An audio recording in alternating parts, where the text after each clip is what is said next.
Welcome to my YouTube channel. आज मैं बात करने वाला हूँ काठमांडू कनेक्शन वेब सीरीज़ के बारे में। ये सोनी लाइव पर 23 अप्रैल 2021 को रिलीज़ हुई है। इसको IMDb ने रेटिंग दी है 6/10 में से और इसको 85% लोगों ने लाइक किया है। और इस मूवी को डायरेक्ट किया है सचिन पाठक ने और इसकी मेन कास्ट में है अमित सौल, गोपाल दत्त, अक्षा परदस ने। काठमांडू कनेक्शन वेब सीरीज़ के अंदर टोटल 6 एपिसोड है। सारे के सारे एपिसोड 35 to 42 मिनट्स के बीच में हैं और इस मूवी का जेनर है थ्रिलर टेररिज्म। काठमांडू कनेक्शन का अभी फर्स्ट ही सीज़न आया है और हम बात करते हैं काठमांडू वेब सीरीज़ की स्टोरी के बारे में। काठमांडू वेब सीरीज़ के लीड रोल में है अमित साल उर्फ सामर्थ कौशिक, जिन्होंने एक DGP का रोल किया है। अक्षा परदश ने उर्फ शिवानी भटनागर, जिन्होंने एक प्राइम टाइम न्यूज़ एंकर का रोल किया है। अंशुमान पुष्कर उर्फ सन्नी, जिन्होंने एक विलन का रोल किया है। यही इस वेब सीरीज़ के अंदर मेन विलन के रोल में है।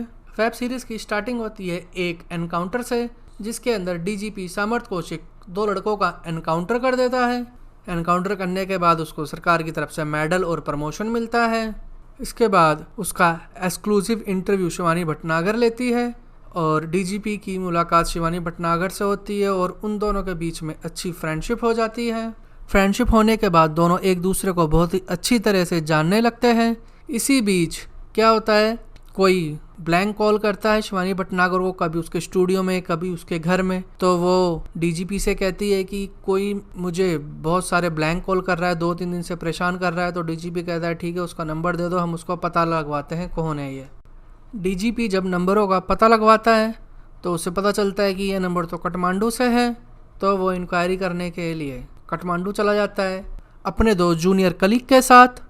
नेपाल में पहुंचने के बाद DGP शिवानी को कॉल करता है और कहता है तुम्हारा कोई काठमांडू से कनेक्शन है क्या? वो कहती है मेरा तो कोई कनेक्शन नहीं है, बट हाँ मुझे पता चल गया कि मुझे कौन कॉल कर रहा था। तो वो बताती है कि मेरा एक कॉलेज फ्रेंड था पुराना, वही मुझे कॉल कर रहा था, उसका नाम है ओम प्रकाश मिश्रा। बट कहीं से DGP को लीड मिलती है कि सन्नी का बॉम्बे ब्लास्ट केस में लिंक है। तो वो सन्नी के पीछे लग जाता है, सन्नी के कसिनो में जाता है, वहाँ पे सन्नी के साथ कसिनो में गेम खेलता है और शर्त रखता है कि ठीक है तुम मेरे साथ गेम खेलो, एक गेम जीत के दिखाओ तो मैं तुम्हें मिर्ज़ा बेग से मिलवा दूंगा, क्योंकि मिर्ज़ा बेग का हाथ सन्नी के ऊपर होता है। बट DGP गेम जीतने के बाद जब मिर्ज़ा बेग के रूम में जाता है तो देखता है कि मिर्ज़ा बेग की लाश पड़ी है। बट पुलिस DGP और उसके तीनों साथियों को गिरफ्तार कर लेती है। बट किसी तरीके से DGP और उसके दोनों साथी इंडियन हाई कमीशन जो नेपाल में होता है उसके थ्रू वहाँ से उनको छुड़वाया जाता है कि ये तो हमारे गवर्नमेंट ऑफिसर हैं, इनको इमीडिएट इफ़ेक्ट से रिलीज़ किया जाए, ऐसा ऑर्डर मिला है आप लोगों को। तो वो नेपाल गवर्नमेंट उनको छोड़ देती है। बट जब ये तीनों इंडिया आते हैं तो DGP इनको सस्पेंड कर देता है, कहता है जब तक इंक्वायरी पूरी नहीं हो जाती तुम लोग सस्पेंड ही रहोगे। बट सस्पेंशन के बाद भी DGP सन्नी के अगेंस्ट कुछ ना कुछ पुख्ता प्रूफ ढूंढता ही रहता है। बट सन्नी उसके हाथ नहीं आता और वो नेपाल से फ़रार होकर हांगकांग पहुंच जाता है, वहीं से सारा धंधा संभालता है। बट सन्नी शिवानी को कॉल करके परेशान करता है। शिवानी इसकी शिकायत DGP से करती है तो DGP कहता है ठीक है तुम उसको बातों में लगाओ, अपने प्यार में फंसाओ और उसको इंडिया बुलाओ, तब हम उसको पकड़ेंगे, ऐसे तो हम उसको पकड़ नहीं सकते, साला बहुत ही शातिर है। तो शिवानी उसको बातों में फंसाती है। बट बातों में आने के बाद वो कहता है कि तुम हांगकांग आ जाओ। तो शिवानी हांगकांग जाती है उससे मिलने के लिए। शनि से मिलने के बाद वो DGP को वहाँ से कॉल करती है कि ठीक है मैं कल आ रही हूँ। फिर शिवानी इंडिया आ जाती है सन्नी से मिलने के बाद। इंडिया आने पर शिवानी DGP से मिलती है, कहती है क्या हुआ तुमने उसको नहीं बुलाया? तो शिवानी कहती है तुम्हें मेरी तो कोई परवाह है नहीं, हांगकांग में मेरे साथ क्या हुआ क्या नहीं हुआ, बस तुम्हें तो सनी की फ़िक्र है कि वो आया या नहीं आया। तो शिवानी DGP को इन्फॉर्म करती है कि सनी कल आ रहा है इंडिया। ये खबर सुनने के बाद DGP के पास जाता है, कहता है हम तीनों का सस्पेंशन रिवोक कर दो, हमें बहुत ही अच्छी लीड मिली है, सन्नी का बॉम्बे ब्लास्ट केस में लिंक है, ऐसा CBI भी कहती है, हम उसको प्रूफ कर देंगे। तो DGP उनका सस्पेंशन कैंसिल करके उनको वापस ड्यूटी ज्वाइन करवा देता है। बट जब सनी इंडिया आता है तो वो DCP के हाथ में नहीं लगता, वो फ़रार हो जाता है और वो प्रेस हाउस में जाके एक प्रेस कॉन्फ्रेंस करता है जिसके अंदर वो ये प्रूफ करता है कि मेरा बॉम्बे ब्लास्ट में कोई लिंक नहीं है और ये जो वाजिद के साथ डीसीपी की साठगांठ है।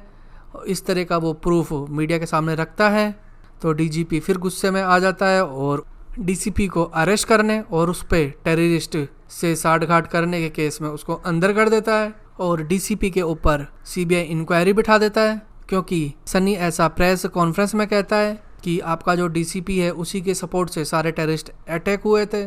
जब सन्नी और डीसीपी दोनों जेल में होते हैं तो सीबीआई इंक्वायरी डीसीपी से करती है, बट डीसीपी सीबीआई वालों से कहता है सालो तुम मेरे पे इंक्वायरी बिठाओगे, सालो तुम मुझे टेररिस्ट बोल रहे हो, सालो मैं डीसीपी हूँ डीसीपी। बट सीबीआई उसकी कुछ नहीं सुनती।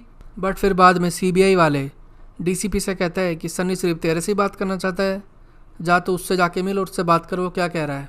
फिर जब डीसीपी सन्नी से जाके मिलता है तो सन्नी उसको बताता है कि कैसे कैसे मेरे से शिवानी आके मिली, उसने अपनी स्टोरी बताई कि उसका भाई कैसे टेररिस्ट अटैक में मारा गया था, कैसे तूने उसका एनकाउंटर किया जबकि वो टेररिस्ट नहीं था, वो तेरे से बदला लेना चाहती थी, इसलिए वो मेरे पास आई, मुझे अपनी सारी बात बताई, इसलिए मैंने तेरे पे टेररिस्ट अटैक लगा दिया। एक टेररिस्ट का ठप्पा क्या होता है ये तू अच्छी तरह से जानता है, क्योंकि तूने शिवानी के भाई को एक टेररिस्ट बना के मेडल जीता था जबकि वो टेररिस्ट नहीं था, तूने उसका फेक एनकाउंटर किया था। यही था इस मूवी के अंदर। इस मूवी के अंदर सिर्फ शिवानी का बदला दिखाया गया है, कैसे वो डीसीपी के साथ बदला लेती है, उसके ऊपर भी एक टेररिस्ट का टैग लगा देती है, क्योंकि उसके भाई के ऊपर भी डीसीपी ने एक टेररिस्ट का टैग लगाया था। यहीं पर इस वेब सीरीज़ का एंड होता है। होप कि आपको ये वेब सीरीज़ अच्छी लगेगी। शुरू के 1-2 एपिसोड इस वेब सीरीज़ के थोड़े बोरिंग टाइप है, बट बाद में जैसे जैसे आप इस वेब सीरीज़ को देखेंगे तो आपको ये वेब सीरीज़ बहुत ही अच्छी लगेगी। और मैं आपको बता दूं कि इस वेब सीरीज़ में कोई भी एडल्ट कंटेंट नहीं है, आप इस वेब सीरीज़ को फैमिली के साथ देख सकते हैं।